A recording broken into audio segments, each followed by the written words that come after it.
On today's episode of the Procedurally Generated Show, Tony has to push his car down the highway.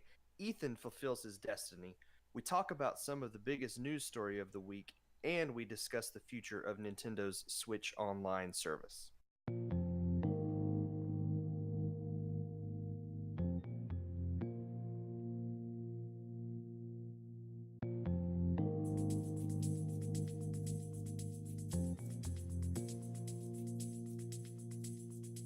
Well, howdy, everybody. Welcome to episode 3 of the Procedurally Generated Show. I am your host, Tony, and joining me this week, I've got Ethan. I'm here, and I am on pain meds and stuff for the teeth still, but it's not as bad today. Yeah, you've had a couple of days this week, though, where things have been a little rough going, I think. Yeah, a little bit. So hopefully you're on the up, and you're not going to be dealing with this much longer. I know for a fact we're going to record at least one more episode before I have anything done. Oh, well, And then there's most of a week past that, too. okay.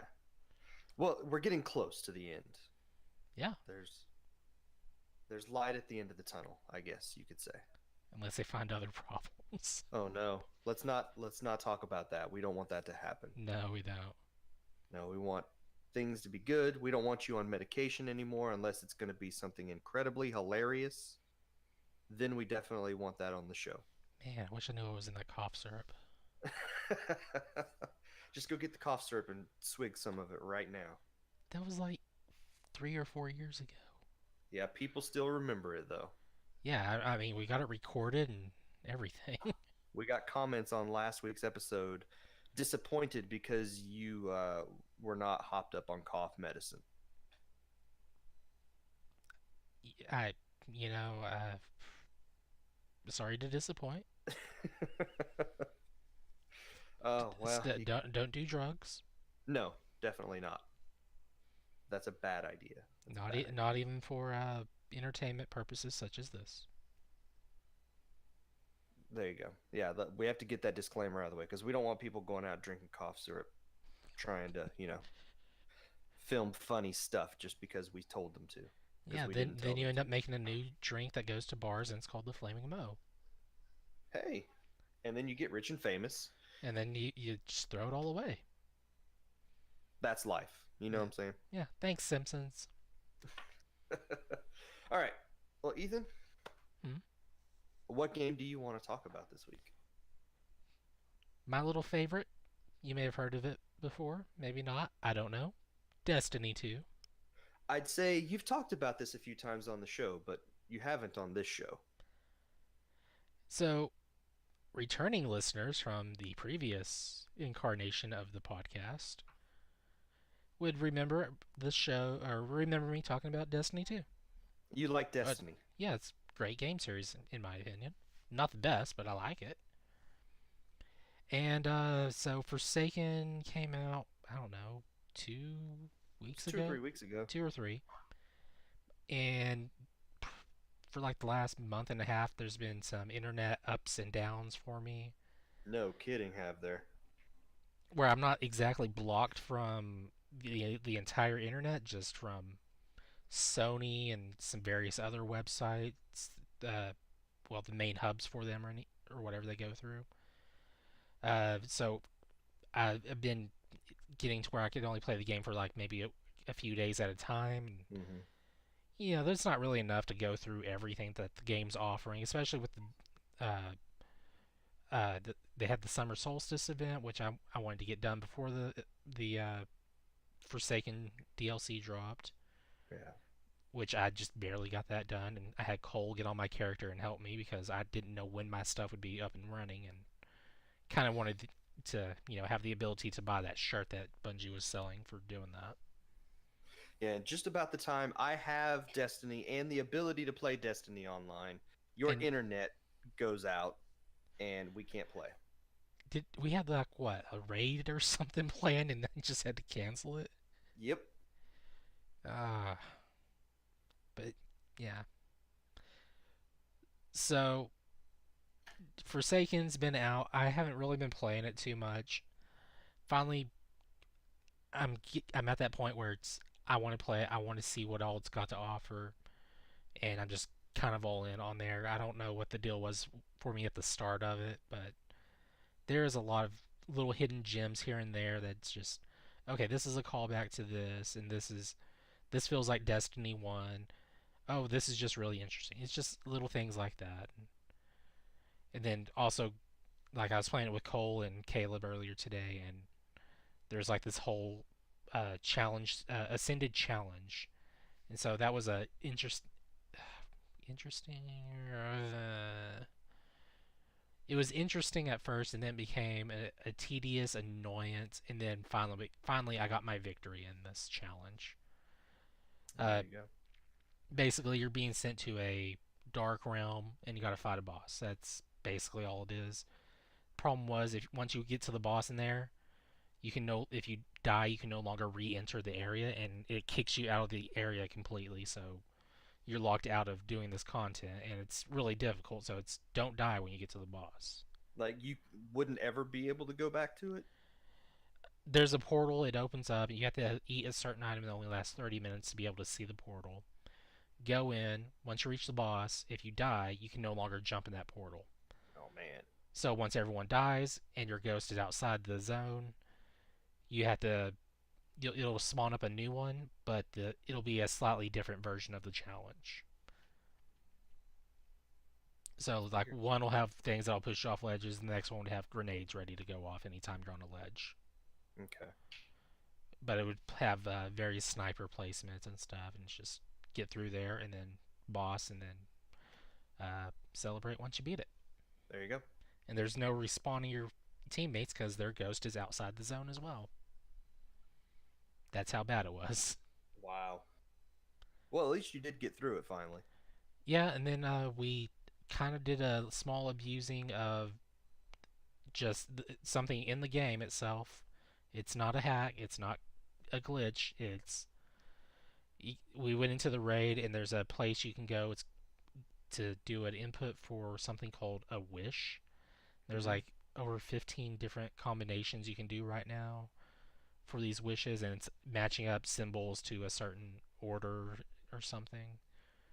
And it'll like skip you to boss fights or whatever, or give you an emblem or play music. And we did a skip to I think the second or third boss or something, Yeah. and then you just backtrack from there, and you can get a raid item from a chest real easily. Nice. So I have a piece of raid armor, and I all I did was walk into the raid pretty much. So that's pretty awesome. That is cool. It's nice that they give you ways to do stuff like that. Yeah, and I'm sure there's a ton of other hidden secrets in that wall because it's you see these big we'll call them monitors, that 5x4 screen thing, and you Hmm. shoot one, and the emblem or the image on it will change, and then you step into this thing once you have it done, and it activates them or it will clear it off or whatever. So I'm thinking there might be a hidden combination in there that that Bungie has and hasn't told anyone about, and I'm expecting something cool to come from that eventually. Yeah. I could keep talking Destiny too, but it would get kind of boring. How about you talk, Tony? All right. Well, you've talked about that game a lot in the past. So Yeah, I try not to go overboard about it. yeah. So let's see. What have I been playing? A game that I really never expected to show up on a Nintendo system. If I'm being perfectly honest, it's a series that has been not exclusive to the PlayStation, but pretty well known as a PlayStation series for a long time. Final Fantasy 15. You would think it was a Nintendo series for the first. It was the first six games were all on Nintendo systems. Yeah, but also like I think 4, 5, and 6 were on PlayStation as well. Four did eventually come to like PSP. Was it on the PS1? I think it was also on Ouya. See, I I wouldn't know about that. think. I'm gonna Um, verify that real quick. That sounds. I have played 4 on the PSP. I do know that came with all of the. It It was was three. like It was Final Fantasy 3 came to yeah. okay, because And I know Final Fantasy 4 came with like all of the mobile stuff as well. So you had the regular game, there was some mobile thing, and then the after years stuff, which did come to Wii. It was one of the first things I reviewed for the Wii back when does the that the Wii Shop channel was around. does that version let you carry your data from each variant or each whatever in that, or is it just a restart for each segment you It's a do? restart for each one, as far as I'm aware. Okay. Um, but One of it had Final Fantasy 4, it had the after years, and then it had this mobile only sort of thing that connected the two games together. hmm. Um, but yeah, I've been playing Final Fantasy 15 Pocket Edition HD on the Switch. So this is I think, like I said last week, it's a console port of a mobile port of a console game. Yeah, So yeah, that's fairly accurate. this is a port of the iOS and Android version of Final Fantasy 15, which was itself a port of the PS4 and Xbox One game. I love that's a Pocket Edition high def port. uh, they were trying to make the name as long as they possibly could. I think. Um, what I will say is that this is absolutely a fantastic way to sort of abridge or truncate an RPG into a smaller experience for people, because I love Japanese RPGs. It is one of my favorite genres, thanks to Dragon Quest and that series uh, being what got me into him to begin with. Um, but one of the things about JRPGs is that they tend to be very long games. Very You much know, so, yeah. you're putting 40, 50, 60, 100 hours or more into some of these games to finish the story. And as you get older, you don't have quite as much time to play games as you did when you're like, 14 or 15 or 16 years old.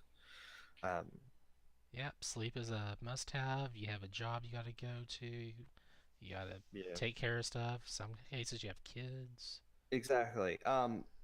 So I really like what they've done with this. I haven't played Final Fantasy 15 yet, so I don't know all of the things they've done, but from what I can tell, this is like, here's the story bits with a few little places that you can kind of explore, but we're going to send you down the story path, and that's pretty much all you're going to do. And so it takes this 40 or 50 or 60 hour RPG, and it condenses it down into a 10 or 15 hour RPG, uh, That's a which yeah, that's a really good time cut. I guess you could call it. yeah, so I don't know if it sort of skips over bits of the story. I haven't taken the time to compare. I haven't seen any videos that compare the story of Final Fantasy 15 proper to Final Fantasy 15 Pocket Edition. But I have seen some stuff where it takes, and you're watching a lot of the cutscenes from the game, sort of beat for beat, Oh, done, done in this sort of chibi art style. It has all of the full voice acting from the original game. It's really well done. how, So, how far into the game are you? I think I'm into chapter 4 of 10 chapters. What's the most recent thing you've done? I just recently beat Titan, Okay, and now I'm wandering around a marketplace doing some stuff. okay. I'm trying to think what you're gonna be doing next on there, and that's a really awesome cutscene. If it's what I'm thinking of. So, I found the Titan, I beat the Titan, got his powers, and have moved on to the next bit of the story. And you met that one guy, right? That one guy. Red, Oh, yes. the red hair. Yes. Yes. I have met him and found out he's not exactly who I thought he was at first. But he's such an awesomely nice guy. He started out as a really nice guy and turned out to be not so nice. So there Eh, is that. But yeah, and it has a lot of the same stuff. The combat system, I'm almost certain, is different. It is pretty much a one button fighter. fighting game, but it has a lot of the sort of dual character combos. It has the warp attacks that Noctis can do. So I can warp up onto parts of the environment and then warp down and sort of chain attacks together to take out groups of enemies very quickly. Um, so it seems really well done, and of course, it's got all the leveling up system. There's a skill tree that I can use to power up all of the different characters. Oh So man, I almost forgot there was a skill tree for everyone in there. yeah, and so like again, I can't tell you if this is a sort of pared down skill tree or if this is pulled straight from Final Fantasy 15, but it seems pretty deep, pretty intricate. There's a lot of stuff that you can do in that skill tree for each of the different characters, as far as combo attacks that they're doing, um, moves that you can do in the middle of combos and things like that. So I mean, there's a ton of stuff going on in this game, even for being a sort of pared down version of Final Fantasy 15. I'm loving it. I think it is very well done. The only thing that sort of threw me off at the beginning was the characters' mouths don't move when they talk. And you've gotten So, used to that since then, uh, right? yeah, I mean, at this point, I'm like, okay, whatever. I'm not going to let that bother me. It's not a big deal. Um, it's just it was weird at first to be seeing these fully voiced, really well done cutscenes with characters whose faces are just sort of blank stares. Um, so it seemed at first like maybe you weren't going to get a lot of the emotion that you might have gotten, because there's been some stuff in the story that's happened that's pretty Deep. emotionally driven. And all of that seems to come across really nicely. I get the idea of what is supposed to be happening in this scene, even though the characters don't really have any sort of facial emotions at all. I don't know. I think there's some scenes later on that you're not going to understand what's going on at all. Really? I still don't know certain things that happen, man. Okay. And I got the platinum trophy in the game. Yeah. So I'm a little bit under halfway through the game, um, but it has been fantastic so far. I'd say I'd like to see something like this with the Dragon Quest series, but I really wouldn't, because I put so much time into those games and invest everything that I'm doing at the time when a Dragon Quest game comes out to be playing through those. Um, but I would like to see some games take advantage of this sort of thing, a to bring a like a sort of mobile version cut down. yeah. I mean, and it's on all three major platforms. So if you're on the PS4 or the Xbox One, you have the choice of Final Fantasy 15 or Final Fantasy 15 Pocket Edition. Um, and I think they're about the same price, really. And Final Fantasy 15 may actually be cheaper than Pocket Edition on those systems right now. It was on sale on the Switch when it came out for $16. I think it's normally 30, and I think you can get Final Fantasy 15 for less than that if you're looking at the right places. Uh, maybe, but there's that Royal Edition that's out now too, Yeah. which has all the DLC and then the new stuff as well. Mm. Which I So need to play through that again for the new ending. it kind of does make me want to go and play through Final Fantasy 15, but I know I wouldn't be able to invest all the time to play through that game completely. Not at all. Um, Especially because I'd have to go back. I want to go back and play through, the Final Fantasy 13 trilogy, because those games are fantastic. You just stop. uh, So if you actually do that, I will pick up that third 13 game off my shelf and actually try to start. Well, finish. I started it, but I never finished it. oh yeah, There's too much lag in the hub world on we there. could do a spoiler cast on Final Fantasy 13 3. Guess what? Everyone died. They tried to make Dark Souls and then it didn't work. Oh Yeah, I no. guess we could try. Except I'll never do that. It is See, kind of weird that I'm safe. that trilogy didn't come to the Switch with all those other games. I, Give it I, I, time. I wonder why. If it's because they knew those games, people didn't like those games as much as these other ones, or if there's something like with 8 where they just can't bring it over. I wouldn't think that's the case. I have two theories. One, the guy that made the main character for 13, he doesn't want to see his female protagonist on Switch or something. I don't know. Maybe he's still trying to figure a way to get her on there. And or two, there's a secret collection of 13, 13.2, and the third game, and they're gonna release it as the PS4 and Xbox One edition and Switch and PC. Hmm. Those are theories with nothing to back them up. On Switch, 13 would be a physical game on the cartridge, and 13.2 and 13.3 would be download codes. Exactly. So I have tried twice now to play through Final Fantasy 13, and I haven't been able to get through that game. It took me two major attempts, one to get like halfway through and the other to finish Like the the game. first time I couldn't get through the tutorial, but the second time I sort of forced myself to play through the tutorial, got out into the open world, and just sort of lost interest. I Open in quotations. well, yeah. Um, I played a little bit of 13.2, and I played a tiny bit of 13.3 at one point, but I've never gone and actually played through those games all the way through. So, but I can say Final Fantasy 15 Pocket Edition HD is a really, really good game. Like I think it is a wonderfully well done RPG. I can, So, from what I've seen, it looks pretty good. so there you go. But that is what I have been playing this week.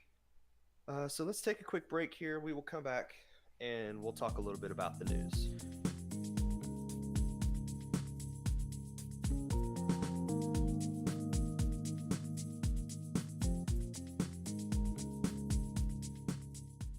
All right, Ethan. So, first off, I think the biggest news story of this week is unfortunately a sad one, and that is that it appears that Telltale Games has begun to completely shut itself down. Yeah. Um, there were some rumblings and some rumors earlier in the week that layoffs or maybe even just a straight closure of the studio was coming. Uh, and then I think it was Thursday or Friday. I don't What? remember Wait, which wasn't day. there like?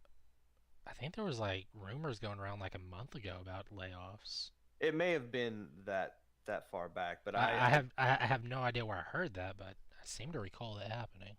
I remember seeing like stories starting to be written earlier this week.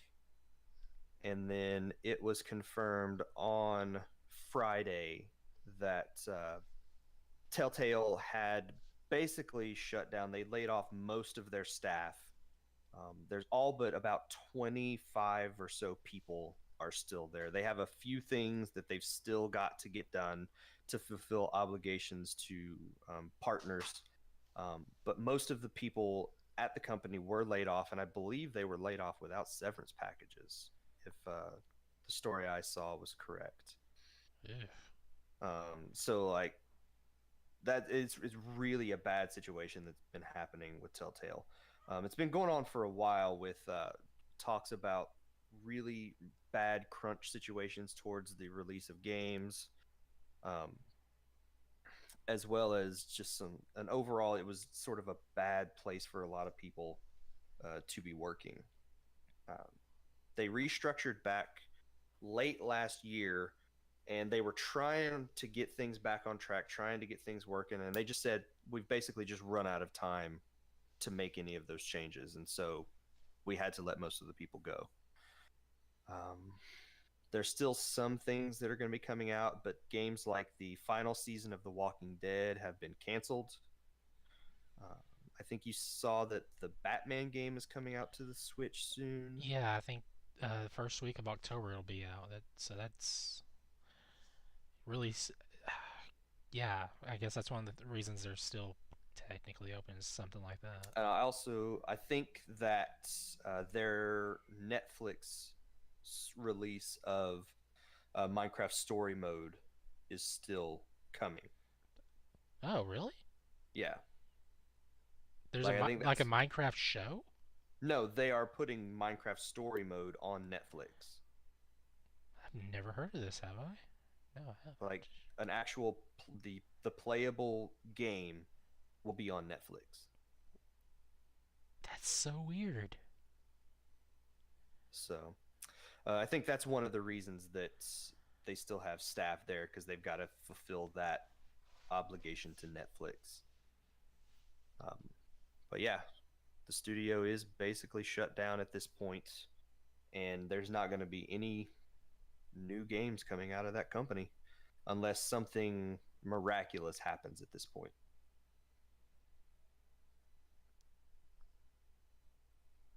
Wow. So Yeah. yeah, it's a really bad situation. Um, so our thoughts are with everybody that has been affected by that closure because it while it isn't a surprise, it's a lot of people that were affected by that situation this week. Yeah. Really wish you guys the best.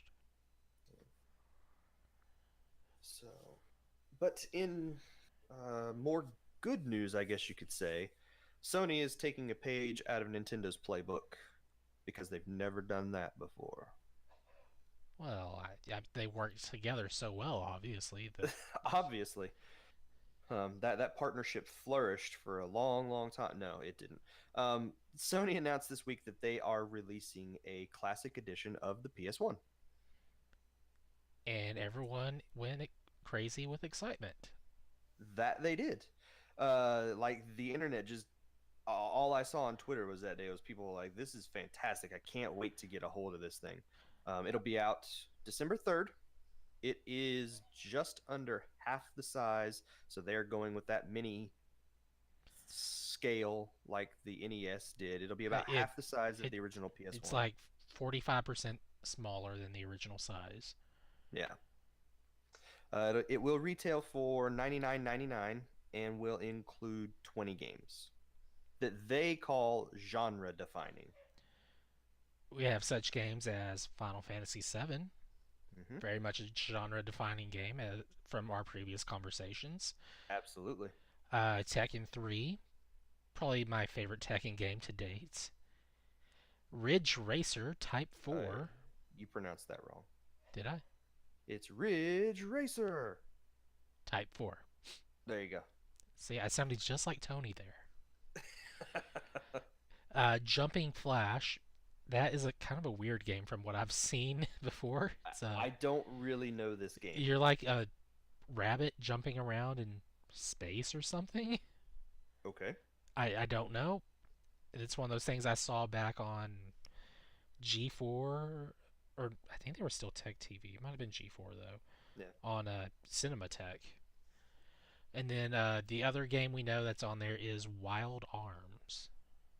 Yeah. So that's what, five of the 20 games that are going to be on there. I want to say I bet Metal Gear Solid's going to be on there because we're talking genre defining. Metal Gear Solid, that the start on PlayStation's where they went big with this whole style. So I'm betting on that one on there. Yeah. One of the listeners this week on Facebook asked us after this announcement, what games do we think are going to be on there? Well, there you go, Metal Gear Solid. So yeah, and I said probably. Let's see if I can remember what I said. Uh, right off the top of my head, it is sort of eluded me. Mega Man Legends, possibly, or Resident Evil. I can see Resident Evil, Mega Man Legends, or I don't know. I also thought Possibly, maybe Tony Hawk's Pro Skater, but that could have some issues with licensing. definitely. Um, so work out those licensing. I bet you'd see a Pro Skater game on that system if they could get it on there. Obviously, Crash or Spyro are possibilities. I'd be all for that, but I doubt that with the HD remaster or whatever See, whatever that thing that's just coming out for Spyro that Crash already came out with. that's the only thing that I can think of that would hold either of those games from coming to the system. Are they going to put that out right after or right before they put out those See, trilogy remasters? it could go either way. They could put the originals on here just as easily and call it good because it's not the remakes and people are buying this and maybe they play that and they're like, oh, I want to play the remake and see how awesome it looks now. So Yeah, that's a it's possible. possibility. The system will come with two of the original PS1 controllers, so not the Dual Shocks. This looks Um, so weird without the analog sticks to me. yeah, you said you hope they come out with Dual Shocks for this at some point. Yes, because Um, I'm gonna have to buy them because there's. but were there a lot of games that really took advantage of the Dual Shock on the PS1? I don't really know. I never owned a PS1, so I don't know. um, I just to me it's gonna feel very different because the controller wise, trying to play PS1 game. Because for me, I've always had a DualShock controller. yeah. And see, So I can remember playing some PS1 games without it. My brother had one, but I've never owned one myself.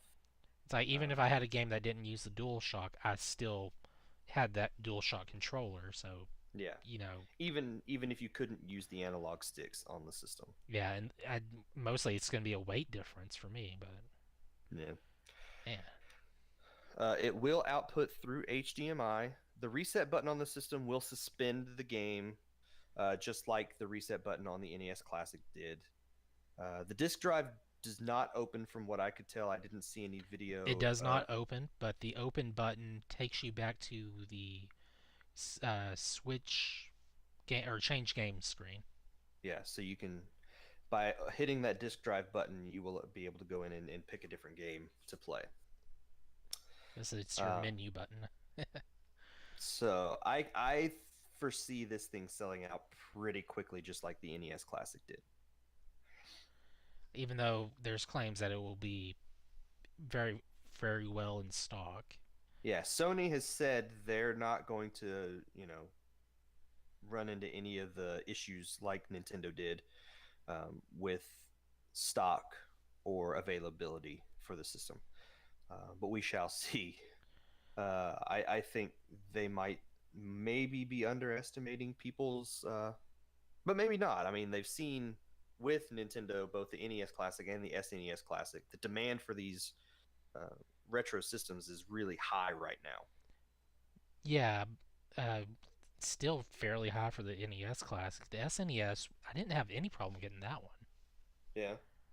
Uh, so that's I don't know if maybe it died down because SNES was after the NES or Well, something. I think Nintendo learned from the NES Classic and made sure that that system was available when it launched, so that the people, if they wanted one, could get one.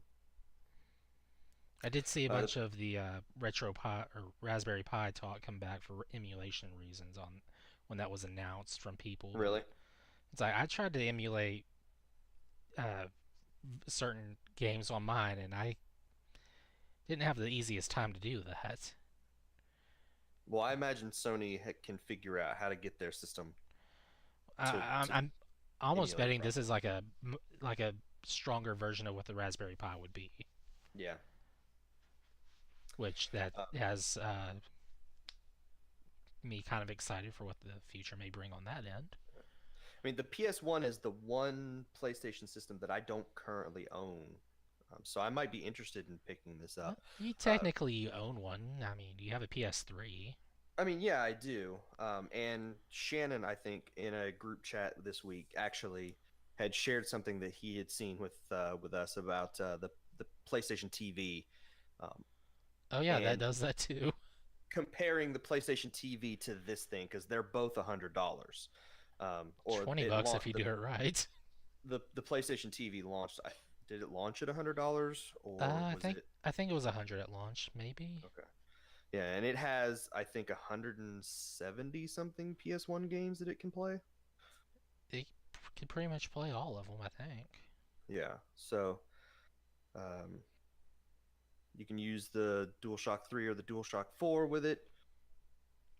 There was a lot of pros to owning a PS compared to the PS1 Classic, but of course you have to pay for all of those games separately with the PlayStation TV compared to this, which will have 20 games.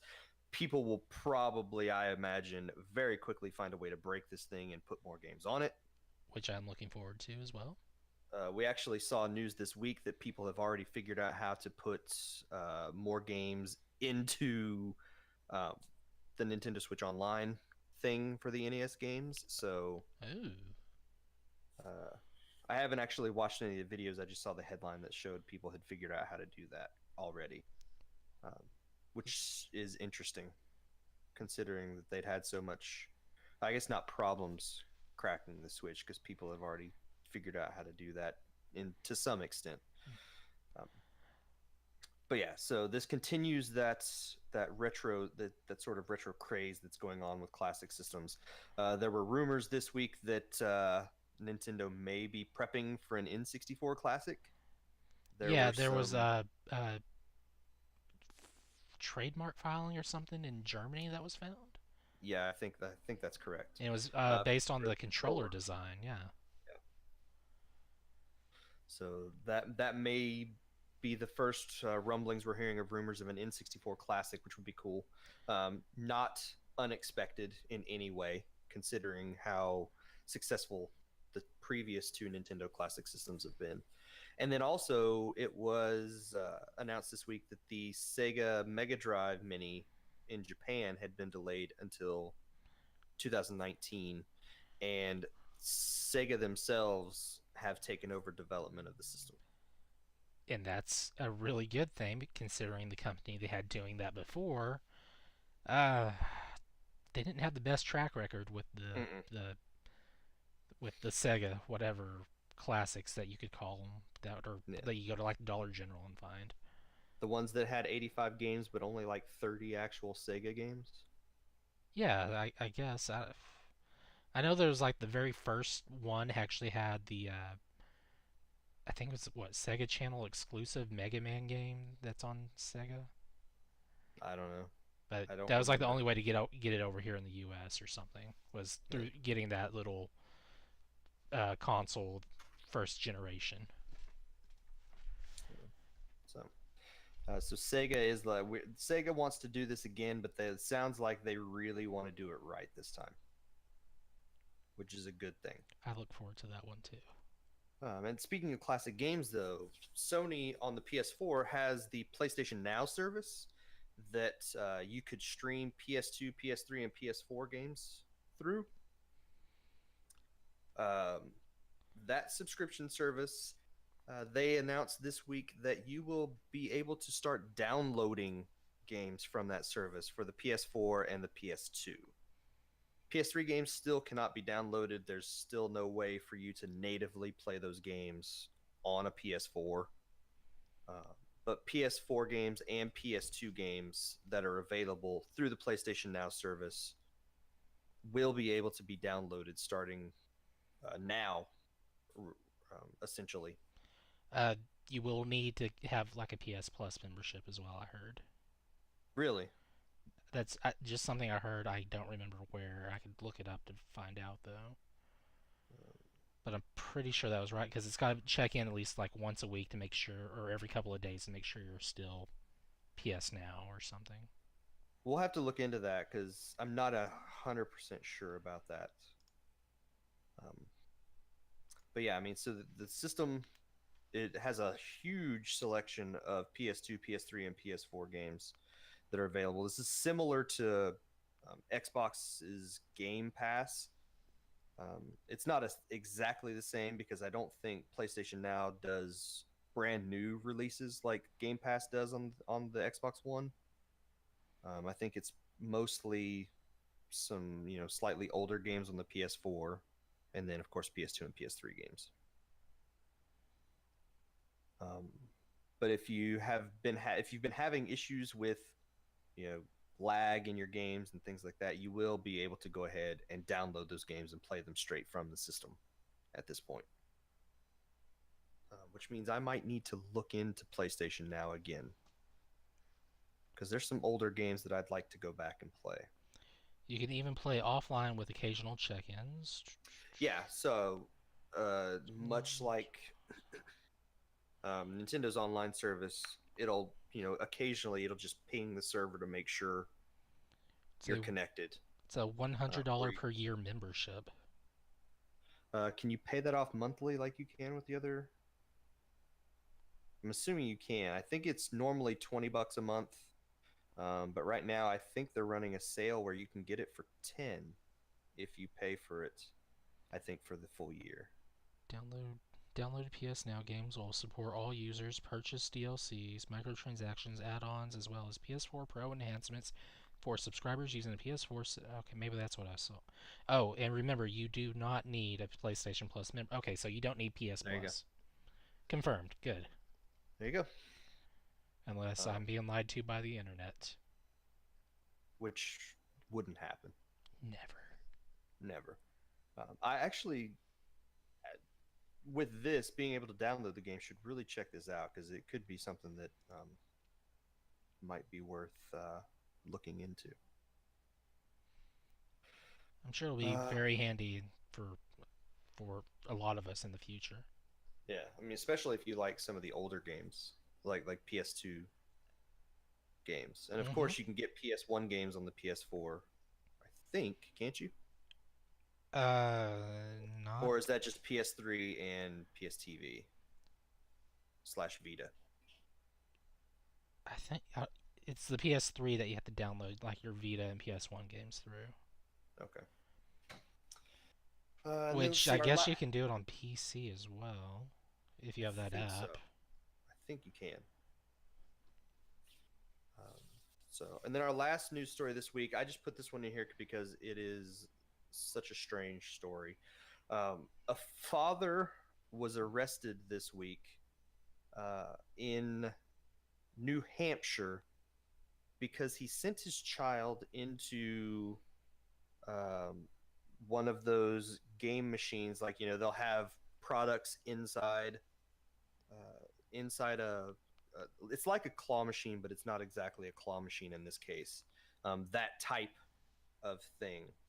And he sent his child in there to get some of the products out of there.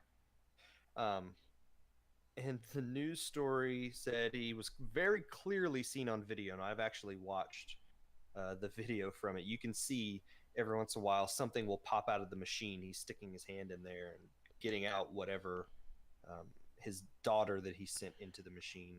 The guy was a teacher? Oh my gosh. Yes, he was. Yes, I'm looking this up right now. The police report said he made off with multiple prizes, among them a Nintendo Switch and a Game Boy DS, which I'm pretty sure meant a 3DS and not a Game Boy, because I don't think they'd put a Game Boy in these machines. But I believe he turned himself in. Is the reason he was arrested. Because like you said, he was a teacher. Let me see if I can find the other news story that I had seen this from. Massachusetts teacher.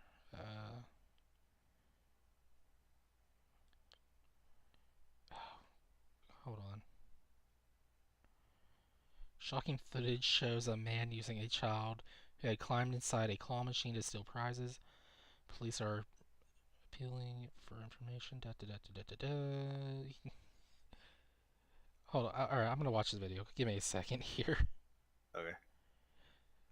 This guy's just... It's like not even trying to hide the fact that he's doing it. He's just... No, he's not. And he's easily getting recorded.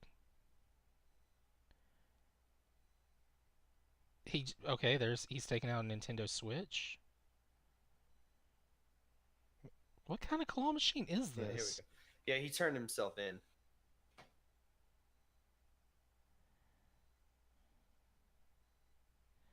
It looks like one of those games where like the lights go around, and if you stop it at a particular place, you would get that prize. Usually it's one of those where it's like big enough for the items to fall in there, and when you have the flap go up, it seals off the top. So how does... Yeah, I don't know. Oh, blurred the So camera so the child's face isn't seen as she crawls out. She's looking at the person with the camera. yeah, so the man's name is Anthony Helinski. He was charged with 3 counts of theft by unauthorized taking, 2 counts of criminal trespass, and 1 count of endangering the welfare of a child. He is a teacher, like you said, Ethan, and he was placed on administrative leave from the school where he works.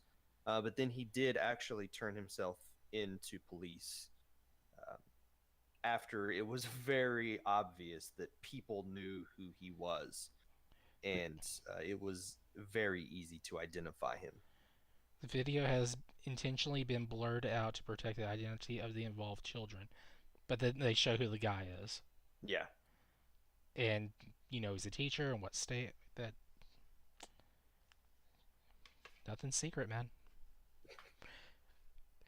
And I want to know what kind of claw machine this is.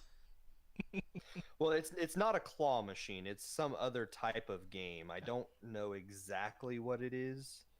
Um, Yeah, but I mean, like, big enough to fit a child in there for them to grab prizes. That's insane. No matter what the machine is. that's true. Uh, so yes, and he had 2 children with him. One that was inside the machine, and another one that was still outside. Uh, he grabbed a bunch of the items, and they did actually leave. And he turned himself in a few days later. So strange things that people will do for Stuff. expensive items. So, I mean, it would take a while to get all the tickets you'd need for something like that, but that's a little crazy. I've seen some people do really good at those machines where you hit the button to stop the lights on in like a column or something. You get to a certain point and it'll drop the prize that's on that column for you. Yeah. And I've seen like Game Boys and 3DSs and stuff over the years in those, but I was never good enough to, or I never had the patience to do it myself. So, So, well, there you go. Do man, not, parents out there, do not send your children into game machines at the arcades to steal things. It's not worth it. Cole just had a kid. That kid can't hold anything yet. Yeah, but we can train them now. let's not do that. That would be a bad idea. Okay, okay. Cole, call me later. So anyway, All right. We do not have a guest for this week, so we figured we'd just have a little bit of a discussion about something, Ethan. ooh, okay. This week, the Nintendo Switch Online service did officially launch. We've been talking about it for, it seems like, months at this point about what exactly is going to be a part of the online service, when's it going to launch, all that stuff. It's out.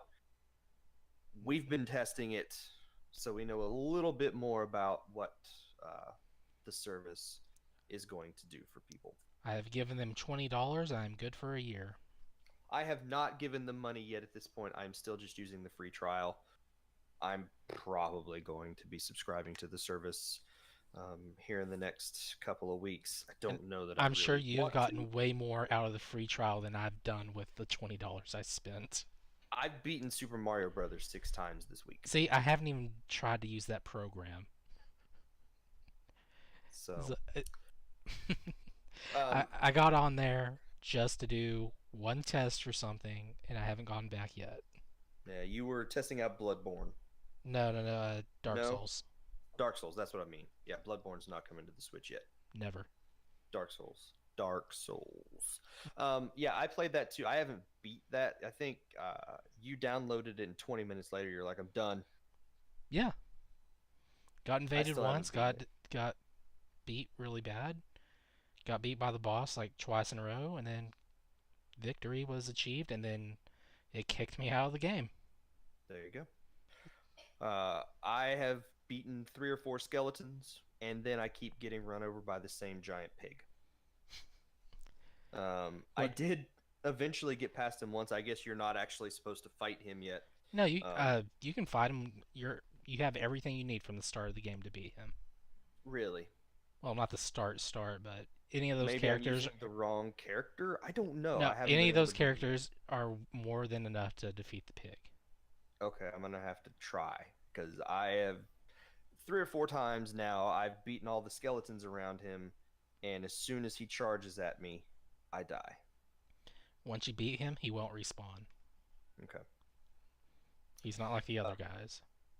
so yeah, and you had to have Switch Online to be able to do the Dark Souls stress test for Yeah, the it's for the basically a servers. network test, but we have to pay for our online to do that. Yeah, which seems weird. You would think that kind of thing It was they would make exempt from that service. it seemed really well timed for all that to work in their favor. So yeah, there are definitely good things about the service. There are definitely some bad things about the service. As far as the online play itself goes, they haven't made any changes to it. There's nothing, it's not using dedicated servers for any of the games that would benefit.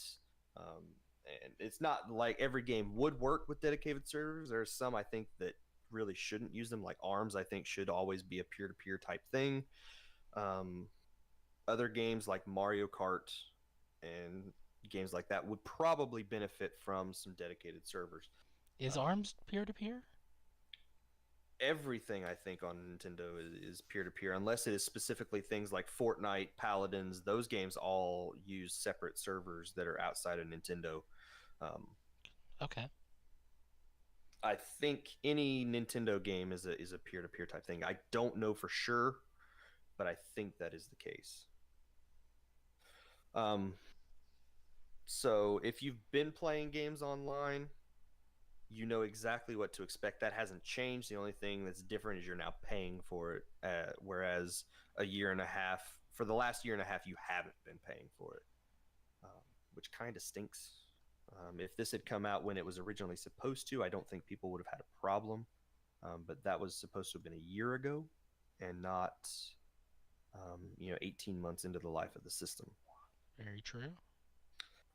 Cloud saves seem to work pretty well. I mean, I haven't noticed that there's been anything like it's not shutting me out of anything to back up the server or back up the saves. It's just every once in a while, um, your saves, it'll just send your saves up to the cloud, and you can check your list, and it'll tell you which games have been sent, which games are still waiting to be sent, which games don't use it. Games like Splatoon, you can't back up your save, so that won't ever go up to the cloud. I haven't. That's a really weird situation where that game of all things isn't back up your save. Yeah, I don't really know why. I mean, Nintendo has said they don't want people abusing like the save functions for games to get things that they wouldn't normally be able to or would take a while to be able to get. Um, so I don't really know why some games use it, some games don't. I think you have to have a really good reason as to why you don't want your game to use the cloud save. Otherwise, you more or less have to have your game support cloud saves. I haven't tried deleting a save and then downloading it from the cloud to see exactly how it works. I need to do that this week and see how easy or difficult that is. But as far as backing up the saves, it's done everything seamlessly in the background, and I've never noticed that it was doing anything. Interesting. Uh, the NES games, they're not they're not 20 separate titles that you download. What you do is you download an app that is called Nintendo Switch Online. I think it's Nintendo Switch Online, Nintendo Entertainment System, or Nintendo Entertainment System slash Nintendo Switch Online. It's got a really weird name. Whenever you sign up for the online thing, it recommends downloading that, so that's Yeah, easy to when you find. subscribe, it says, "Hey, here's some free stuff you can download." And you download the game, or the app. I think it's like 50 or 60 megabytes. It's a pretty small app that includes all of the games. It's 20 games. I have tested out all of them just to see sort of how they work. They all seem to work really well. I think the emulation works better than the Wii U did. Um, a lot of the NES games to me on the Wii U were completely unplayable because of the amount of lag that was in them. I still think Um, Earthbound was unplayable on Wii U. really? Yeah, that's the reason I didn't bother finishing it. It was just too many problems. It was annoying to watch, try and play, and all that. I never really noticed anything weird about that one specifically.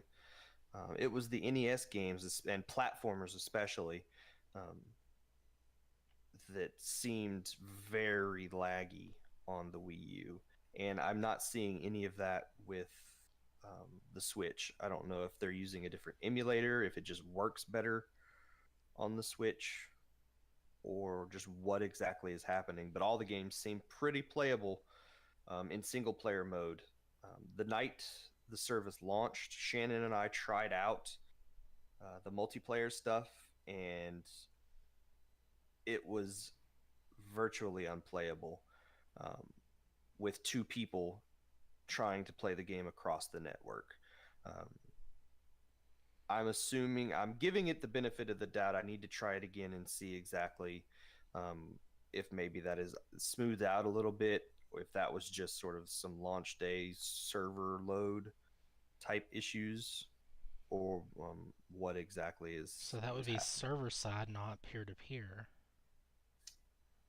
Well, I don't know if that's the case. I don't really know how their online stuff functions, if it is um, a peer-to-peer connection or what. It could just be that as soon as you try to play that across the internet, it's like I've heard some people say they haven't had any issues with lag. I know there is when you play online, there's a button you can click that says turn it into low latency mode, and whenever you click on that, it's like you might get some visual downgrades by using this mode, but It's it's going so to weird. run better. Um, we put that on. It made it a whole lot more playable. It still wasn't perfect. Um, we still noticed a little bit of lag, but of course, we didn't notice any visual downgrade from that in any way. Hmm. One benefit of this is that if you are a subscriber to the online service, get yourself a Japanese account because you can go and you can get the Famicom games as well. Oh. Um, and you can play them from whatever profiles you have that are subscribed to the Switch Online service. I didn't even have to have my Japanese account used like the free trial. I just went to my Japanese account. You can download the software without having the Nintendo Switch Online service. It's not until you actually load it up and try to play it that it checks to see if you are subscribed to the online service. And so I downloaded it with my Japanese account, launched the app with my primary profile. It launched those games right up, and it worked perfectly. Um, right Did now, the library is the same. The 20 games on the Famicom are the same as the 20 games for the NES. The one reason I downloaded it uh, was because I wanted to see if there were any differences in them, and the Legend of Zelda. That alone is worth downloading that and playing through that because the soundtrack is way better in the Japanese version than the American version. I'm wondering if they're using like the disk system version or something from that end. Maybe.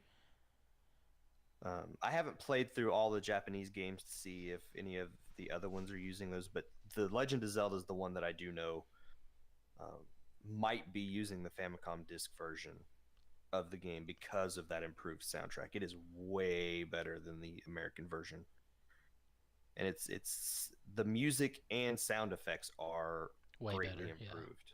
So, If they get and Zelda 2 on there, I definitely can tell the difference between those two easily at a glance. yeah, So, and since most of the game there's not really a lot of text in it, you don't have to know Japanese to be able to play through the Legend of Zelda.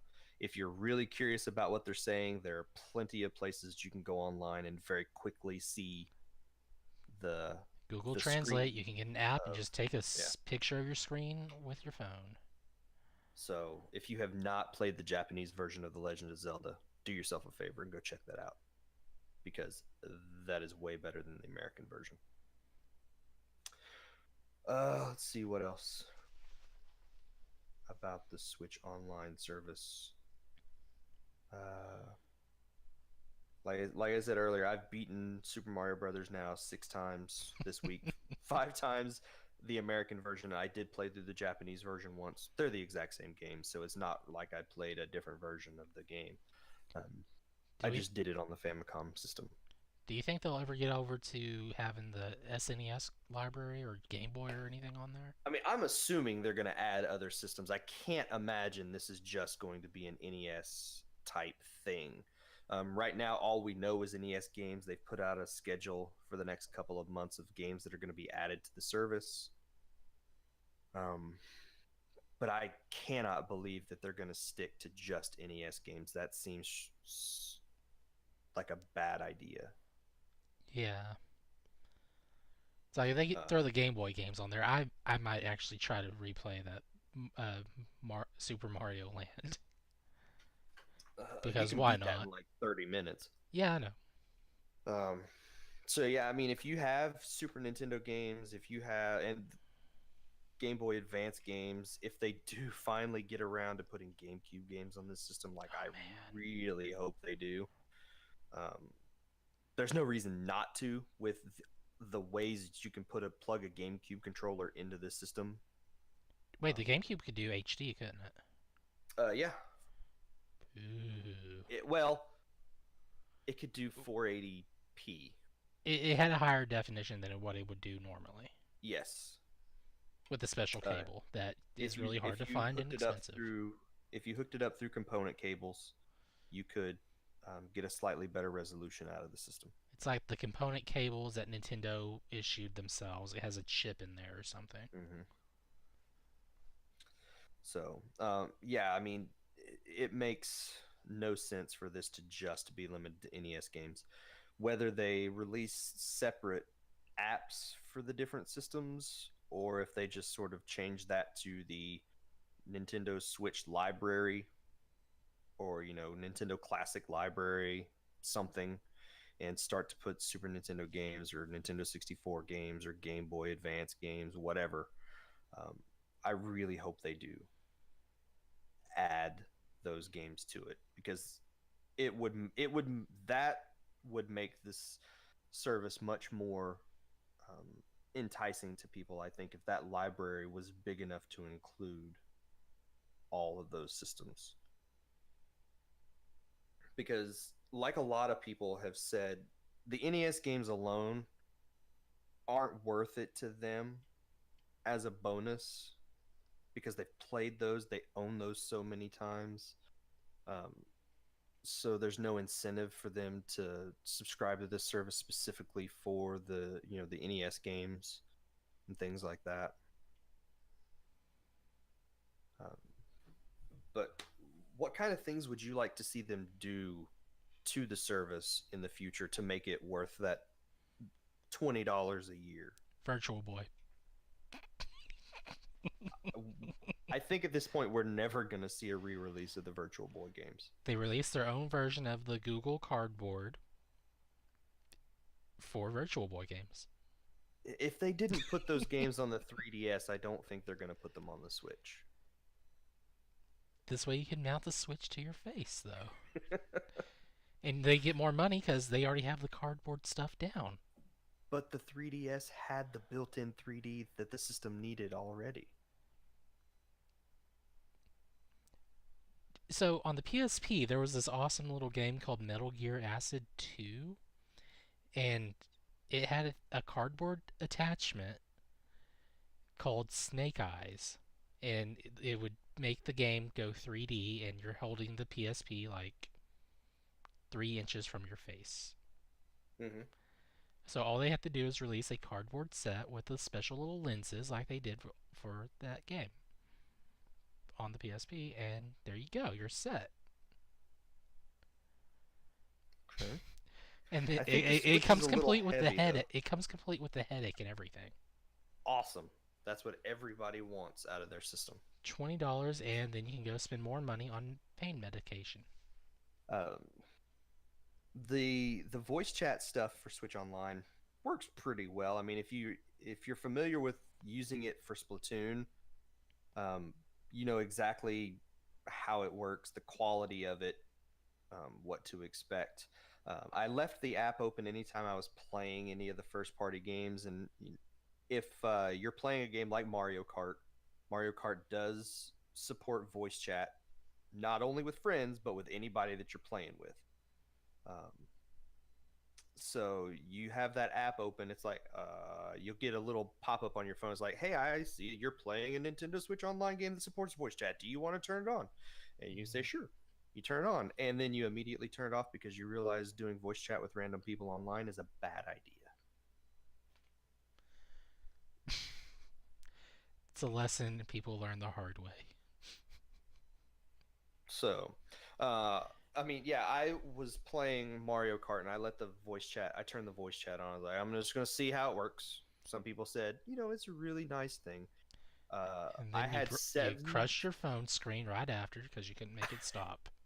I had 7 people in that voice chat, and all of them were talking over each other.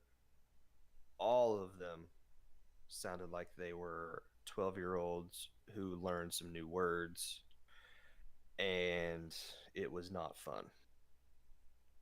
They learned some new words and thought they knew how to use them. Yeah. So I'm not going to do that again. Welcome to the internet.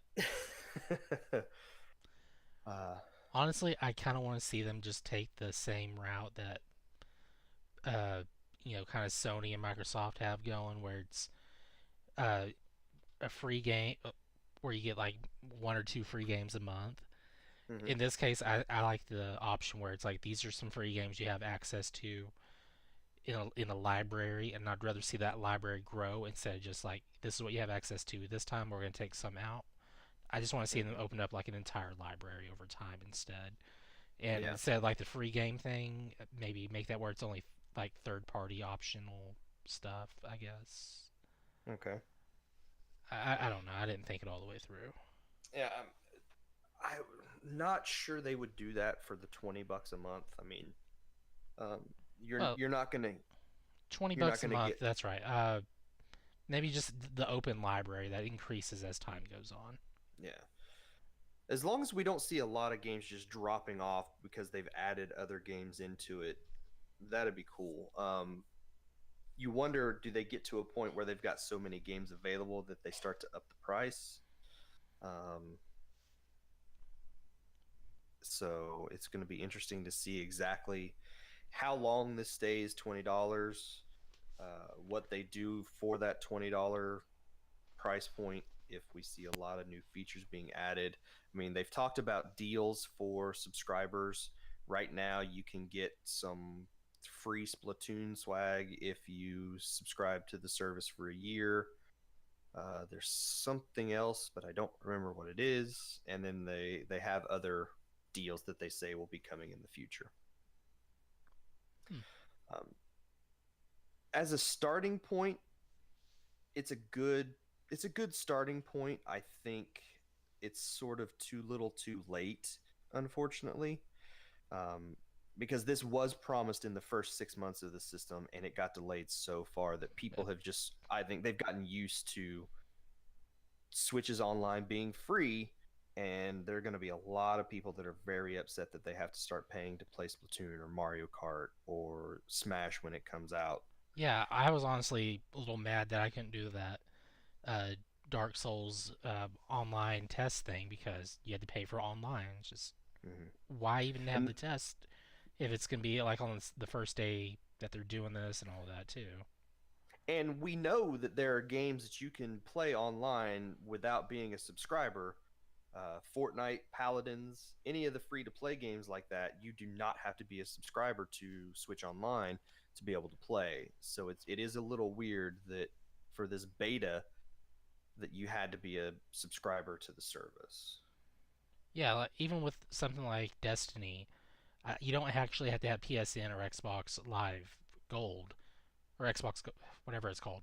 You There's don't. only certain parts of that you have to Yeah, be a you're just locked subscriber. out of certain online content. You can still play with your friends on there, get gear, but if you don't want, but if you're gonna do like the raid or some strikes, you're out of the game there because you need to pay for that. But Do I mean, we you're still able to play the entire story for the most part. do we know yet if Warframe is going to require it? I haven't heard. I don't remember. That should fall under the same content as I think it's going to be like Paladins and Paladins Fortnite. and Fortnite, where because it's a free to play online thing. Yeah.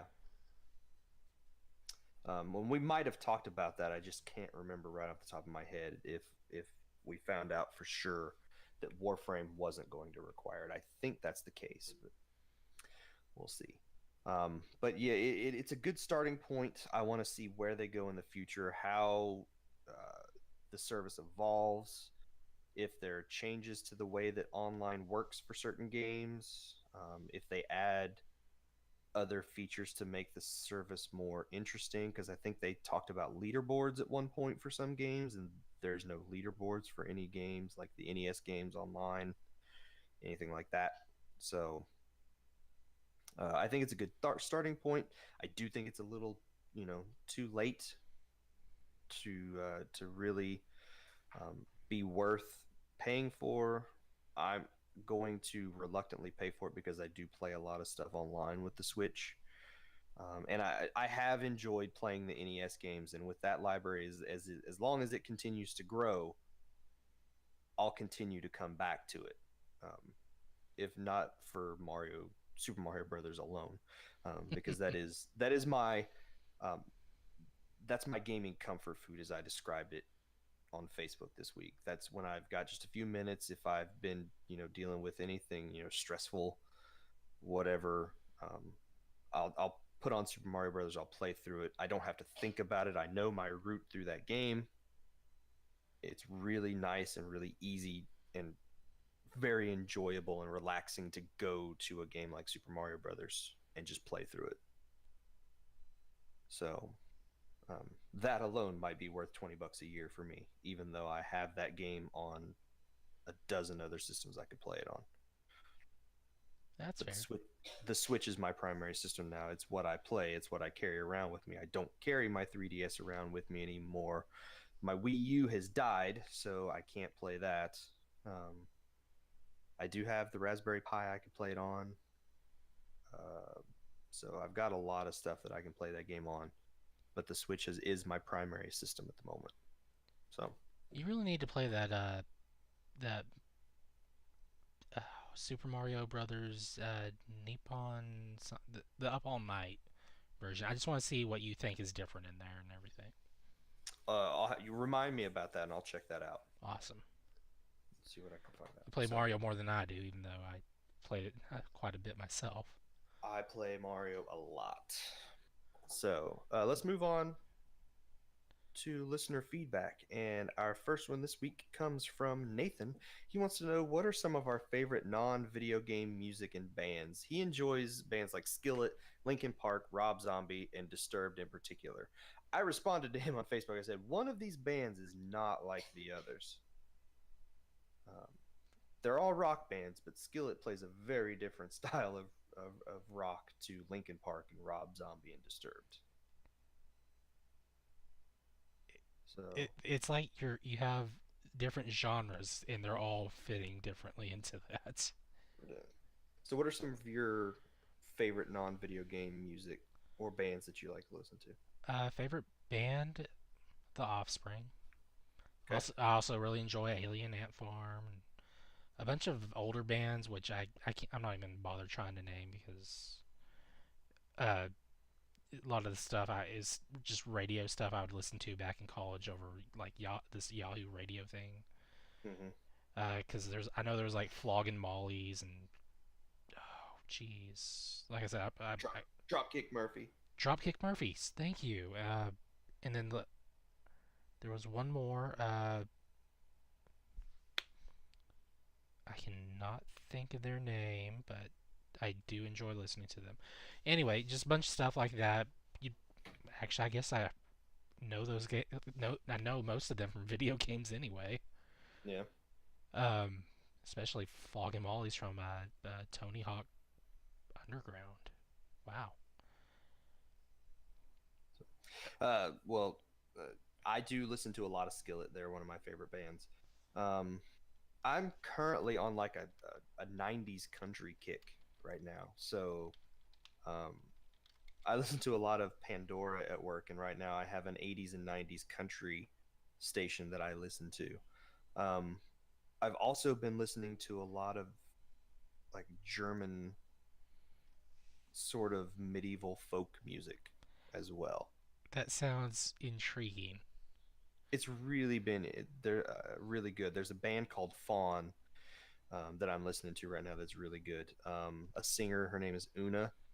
Uh, she's German, but she does a lot of music based off of J.R.R. Tolkien's books, specifically the Lord of the Rings series, the Silmarillion. I've been listening to a lot of her this week, um, but a lot of 90s country. That's what I grew up on, and for some reason, I've just been listening to a lot of that recently. It's driving me nuts. I don't know what that band I like is. That another one. So, and then Cole via Facebook wants to know what's your favorite exotic from Destiny or Destiny 2. I think this is specifically for you. Well, we were playing Destiny. I think we were actually playing when he asked the question. So he was trying to be clever, I think. Favorite weapon exotic is the multi-tool, because I really like that scout rifle for various Yeah. reasons. Um, Armor wise, I think Destiny 1, I really like the Alpha Loopy set. It decreases the time it takes to revive you or to revive someone else in Destiny Mm-hmm. 1. I don't think it I know it was still helpful in Destiny 2, but it didn't seem as helpful for that. And I know it got nerfed a bit too, because used to I'd just run over, or like I could run across someone, like approaching their ghost, just hold down the revive button, and it would do it as I passed through. That's how quick it was. And usually you would have to stop and wait an extra second to revive someone, but I would just do it all on a run. Okay.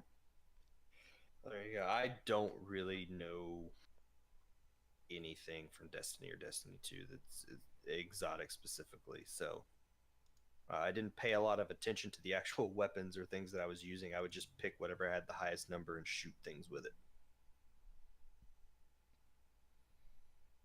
So, but there you go. That is going to be the show this week. So thank you, Ethan, for being on the show. I don't know why I can't find this band that is bothering me. I know I follow them on Facebook. Dang it, Nathan. All right. If you want to reach out to us, we have tons of new ways to do so. You can email us at podcast@procgent.com. That's PROCGENT.com. You can send us a voicemail if you want by clicking on the voicemail link on the right side of the website. You can send us voicemails up to 90 seconds in length, and we'll play those on future episodes of the show and respond to the questions that you have. If you like what we do here, you can now support us on Patreon, patreon.com/pgint. Patreon supporters will get a video version of the podcast a day early. These will normally go out on Tuesdays. Patreon supporters will get them on Monday. Follow us on Twitter at twitter.com/progenint. Check out our YouTube channel that we've got and see the content we've got going on up there. And then we still do have the Facebook group where you can interact with us on a daily basis as well.